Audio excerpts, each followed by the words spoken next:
Wala nang maraming paligoy-ligoy pa, diretso sa punto na. Maiksi lang ang komentaryo, pero diretso sa punto. Maraming kuro-kuro, may tiwali, may totoo. Dito, sa puntong diretso tayo. Punto diretso. Magkakaroon ng magkakaroon ng pagsesesyon ang Senado dahil doon kay Sara Duterte na impeachment. O ngayon, ang nangyari doon mga kabunyog, mga kababayan, pumunta pala doon si Juan Sillan. Pumunta pala doon sa Senado mismo. Nakipag-usap si Chis Escudero at mga senador. Ay di ba napakabastos naman nun? Bakit napakabastos? Kung totoo man yun na naganap yung pag-uusap nila nung umaga mismo, ay para ka namang bakit ka makikipag-usap sa Senado ng araw na yon na ang pag-uusapan ay impeachment ni Sara? Para mo namang pinapakita na nakikialam ka sa Pilipinas. Bakit? Alam ba natin kung anong pinag-usapan ni Chis Escudero? Alam ba natin kung anong pinag-usapan ng mga senador na yan? Hindi mo malalayo sa atin, hindi mo mailalayo sa atin na mag-isip ng masama diyan. Baka may mga pinangako kila Chis Escudero. Baka may mga pinangako doon sa mga senador. Suportahan niyo si Sara. Huwag niyong i-impeach. Patayin niyo ang impeachment. At sa 2028, pag tumakbo kayong senador, tutulungan namin kayo. Paano yan? Alam ba natin kung ano ang kanilang pinag-usapan? Wala namang nag-record nun eh. Pero hindi mawawala tayo na mag-isip ng ganun. Kasi ang China, sigurado tayo, pipilitin nila na sa 2028 ang manalong presidente tao nila. Sino yun? Duterte yun, si Sara. Pipilitin ng China na maraming senador na maka-China ang mauupo sa 2028. Sigurado yan, mga kabunyog. Ano sa tingin nyo? Ano sa tingin nyo? Di ba? Sigurado tayo. Ang China, ang iniisip niyan 2028. Dapat ang Duterte makabalik. Sino yon? Si Sara yon. At dapat mas maraming senador na kakampi nila ang manalo. O ngayon, nakaupo na si Bongo sa Kasibato. Nandyan pa naman yan sa 2028. Si Marcoleta, si Padilla, si Aimee. Mga kakampi nila yan. Mga kakampi nila yan. Magre-re-election sa 2028 si Chis Escudero. Magre-re-election si Alan Cayetano. Magre-re-election si Mark Villar. Gusto ng China, yan ang mga manalong senador. Gusto ng China yan. Bakit? Alam niya, nakakampi niya yung mga yan.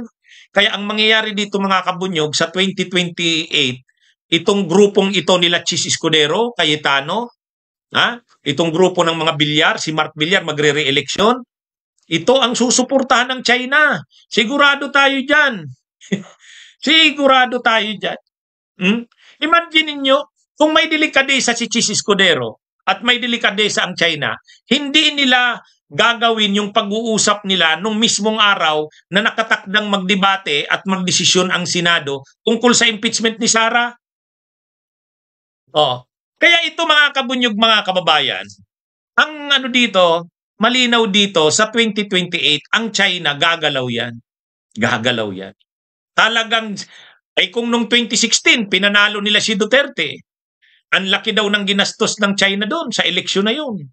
Kaya nga nung manalo si Duterte ay China talaga. Di ba? Kaya ito mga kabunyog, mga kababayan, itong mga nangyayaring ito, makikita nyo na yung galaw ng China. Makikita nyo na yung galaw ng China. Habang si PBBM nandun sa India, di ba? Nandun sa India, nagpa-interview doon, hindi nagustuhan ng China. Itong si Wang Xilian pumunta ng Senado, kausap yung mga senador. Yung mga senador na yun, mga pro-Sara yun eh.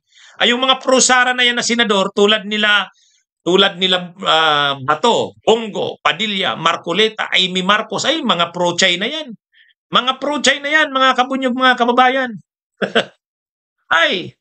Kaya sa totoo lang, kung tayo'y nag-iisip, ang isipin natin, ang China ay hindi papayag na sa election sa 2028 ay hindi manalo ang tao nila.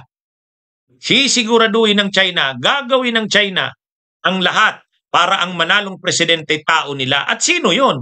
Duterte. Matagal na panahon, ng panahon ni Duterte, na 6 years ni Duterte, sila ang naghari dito sa Pilipinas. Nagawa nila ang gusto nila sa Pilipinas nung panahong si Duterte ang presidente at gusto nilang makabalik uli doon. Di ba? Yan ang malinaw dyan, mga kabunyog, mga kababayan. Gagawin at gagawin ng China yan. Makikialam at makikialam ang China sa 2028 elections. Yan pa nga lang. Butuhan pa nga lang ng Senado tungkol kay Sara. Pumunta na doon si Wang Xilian. Di ba? Pumunta na doon si Wang Xilian. Hindi pa siya nahiya na i-post yun. Hindi pa siya nahiya. At ito namang si Chis Escudero at mga senador, hindi rin nahiya.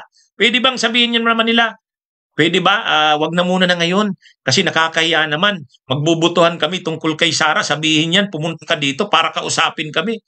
Pero wala na silang hiya. Wala na silang hiya, mga kabunyog, mga kababayan. Yan ang malinaw dyan. Sa issue ng impeachment ni Sara, sa issue ng China, itong mga senador nating ito, wala nang hiya sila. Yan ang malinaw dyan. Mga kabunyog, hindi nyo ba napapansin yan? Hindi nyo ba napapansin yan? Yan yung sitwasyon natin. Kaya mapanganib ang panahon natin ngayon. Mapanganib. Sabi ni Chris Mapa, sigurado yan, attorney, dapat gumawa ng paraan si BBM. Oo. Actually, yan mga kabunyog ang nakakasuka sa mga senador natin. Yang mga senador na yan, hindi man lang nagsabing, wag na muna. Senate President Chis, SP Chis, wag mo munang papuntahin dito si Wang Xilian. Pag-iisipan tayo niyan. Pero hindi, in-entertain nila si Wang Xilian, nandyan. Si Wang Xilian pa ang nag-post niyan. At sinabi ni Wang Xilian, miniting niya si Chis at miniting niya ang mga senador. Hindi lang nila sinabi kung anong pinag-usapan. Malay natin, hindi natin alam. Baka nga may pera pang involved dyan.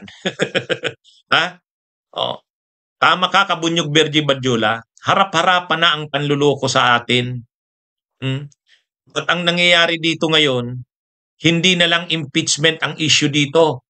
Hindi na lang issue dito ICC. Ang issue mismo dito, China. Kaya mga kabunyog, mga kababayan, ang dala-dala sa atin ng Duterte na problema, grabe. Grabe.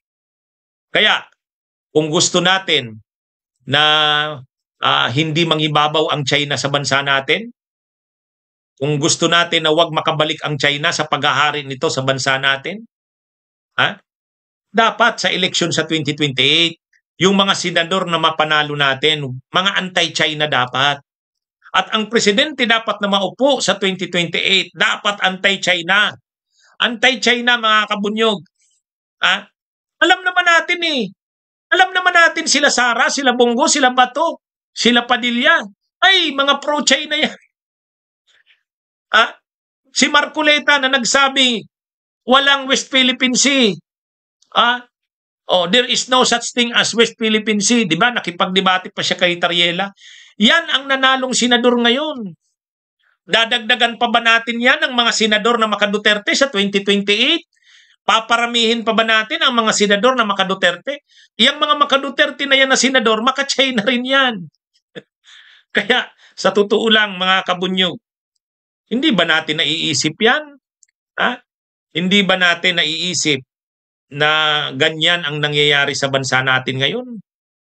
Kaya, kung tayo'y nagmamalasakit sa bansa natin, kung nagmamalasakit tayo, isipin natin ang 2028.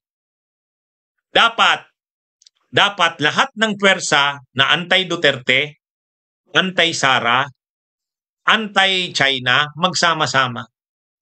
Bunyog, halikan na kasama ka. Bunyog, kapag buklod ay may pag-asa. Luzon, Visayas, Mindanao, isa ang pananaw. Sa bagong Pilipinas ang bunyog isisigaw.